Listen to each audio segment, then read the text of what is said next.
Hi everyone, Leah here from EurekaCrystalBeads.com with another fun beading video for you. Before I get started, just a quick reminder to go check out the rest of our channel, and if you like what you see, hit the subscribe button and notification bell and you'll always know when we're posting new content. Today's video is to make a really fun keychain using Swarovski crystals and these great key ring with jumbo lobster clasp components that we got in. So the crystals that I'm going to be using are these great 8mm round Swarovski crystals. I have a few different colors here. I have Crystal AB, I have Indicolite, and I have Aqua. You can certainly use whatever colors you like. We have a huge selection of them over on the website, EurekaCrystalBeads.com, so you could have fun playing with lots of different colors. And lastly, what I have here are some 2-inch ball end silver plated head pins. As far as my tools go, I'm going to be using your basic 3-wire working tools.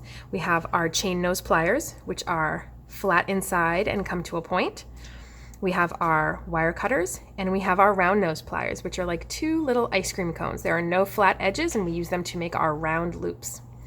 So the cool thing about these findings is that with the exception of the head pins and the beads, everything else is there. So you can clip this onto whatever you like. It may be a loop on the inside of your pocketbook, or even just onto, it could just be what you hold it by. It could be onto another key ring, whatever you'd like.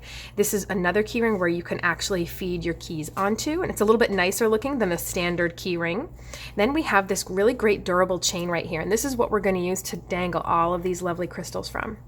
So to get started, we're going to start with the Crystal AB, and you can have fun and play with the order of the crystals, or even how many or how few you want to put on. It's totally up to you. But we're going to be wrapping these shut because we want to make sure that for something that's going to be jostling all around, we want to make sure that they don't get snagged open and that they stay closed really, really well. So we're going to use our chain nose pliers, and I'm going to grab the wire right above the crystal, so close that it's touching the crystal, and our crystal cannot, it can spin as you can see, but it can't wiggle up and down. I'm going to bend the wire towards me, and where I've grabbed with my pliers, it's what's going to create that little space. So now our crystal can wiggle up and down, and in that little space is where our wraps are going to be. So now we'll go to our round nose pliers, and we're going to grab that corner where the bend is, and we're going to bring our wire up and over. You're going to have to shift your wire a little bit to get this part out of the way so you can keep going. You want to make a nice little loop that will be attaching to our chain before we wrap it shut. So we're going to start at the bottom here on this last link, and you're going to feed this link of chain right into the loop that we just created, just like a key onto a key ring, which is very appropriate here. Now we're going to wrap this shut, and for that, to help out, we're going to be using our chain nose pliers to grab this loop flat from the outside, just like this. And we're going to wrap this shut about 3 times. 2 to 3 times. This one had just enough space for 2. You're going to get a nice little clean wrapped loop right there that we can now snip even closer, get that little tail of wire off. And we're going to go back to our chain nose pliers, and we're going to tuck in that little bit of wire that's always left sticking out. This is also a great time for you to neaten up your wraps. In case you got a little bit of overlap, you can usually squish them together a little bit nicer. There we go. Okay. And we end up with a nice clean wrapped loop, and this crystal is not going anywhere now, folks. So what I'm going to do is I'm going to repeat that process with the other crystals. And what I like to do is start off by getting on the other crystals that are the same color. This is going to allow me to more easily evenly distribute these colors where I can see just that color. So as far as where I want these 2 to go, I'm going to end up putting one on the very top link, and I'm going to put one on the middle link. We have 5 links of chain here if you include that loop at the top there. So I'm going to get those wrapped on, and I will see you back here in a second. Okay, as you can see, I have my Crystal AB crystals wire wrapped on, kind of evenly distributed up the chain. Now I'm going to move to my 2 aqua crystals here.